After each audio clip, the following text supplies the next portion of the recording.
ക്രൈസ്തവ വിശ്വാസമനുസരിച്ച് യേശുക്രിസ്തു തന്റെ ഉദ്ധാനത്തിനു ശേഷം സ്വർഗത്തിലേക്ക് ആരോഹണം ചെയ്ത പുണ്യഭൂമിയാണ് ഇസ്രായേലിലെ ജെറുസലേമിലുള്ള ഒലിവുമല.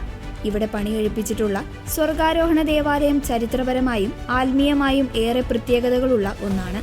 നിലവിൽ ഒരു മുസ്ലിം ഭരണ നിയന്ത്രണത്തിലുള്ള സ്ഥലമാണിതെങ്കിലും വർഷത്തിൽ സ്വർഗാരോഹണ തിരുനാൾ ദിവസം മാത്രം ക്രൈസ്തവർക്ക് ഇവിടെ വിശുദ്ധ കുർബാന അർപ്പിക്കാൻ പ്രത്യേക അനുവാദമുണ്ട്. 8 വശങ്ങളുള്ള ഈ ചെറിയ ചാപ്പലിന്റെ മധ്യഭാഗത്തായി പൗരാണികമായ ഒരു പാറയുണ്ട്. യേശുക്രിസ്തു ഭൂമിയിൽ പതിപ്പിച്ച അവസാന പാദമുദ്ര ഈ പാറയിലാണെന്നാണ് വിശ്വാസം. നൂറ്റാണ്ടുകളായി ഈ പാദമുദ്ര വണങ്ങാൻ ലോകത്തിന്റെ വിവിധ കോണുകളിൽ നിന്ന് വിശ്വാസികൾ ഇവിടെ എത്തുന്നു.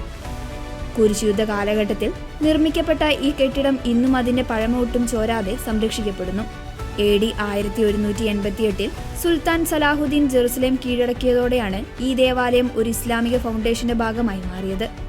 എങ്കിലും വിശ്വാസികളുടെ വികാരം മാനിച്ചുകൊണ്ട് വർഷത്തിലൊരിക്കൽ ഇവിടെ ആരാധന നടത്താൻ അന്ന് നൽകിയ അനുമതി ഇന്നും തുടർന്നു പോകുന്നു. മതസൗഹാർദ്ദത്തിന്റെ അപൂർവമായ ഒരു മാതൃക കൂടിയാണ് ഈ ദേവാലയം. നിലവിൽ മേഖലയിൽ നിലനിൽക്കുന്ന യുദ്ധ സാഹചര്യങ്ങൾക്കിടയിലും നിരവധി വിശ്വാസികൾ പ്രാർത്ഥനയോടെ ഒലിവുമല കയറുന്നുണ്ട്. ലോക സമാധാനത്തിനായും യുദ്ധം അവസാനിപ്പിക്കുന്നതിനുമായുള്ള പ്രത്യേക പ്രാർത്ഥനകളാണ് ഈ പുണ്യസ്ഥലത്ത് ഇപ്പോൾ ഉയരുന്നത്. മതങ്ങൾക്കും അതിരുകൾക്കും അപ്പുറം പ്രത്യാശയുടെയും സമാധാനത്തിന്റെയും വലിയൊരു സന്ദേശമാണ് ഈ ചരിത്ര സ്മാരകം ഇന്നും ലോകത്തിന് നൽകുന്നത്.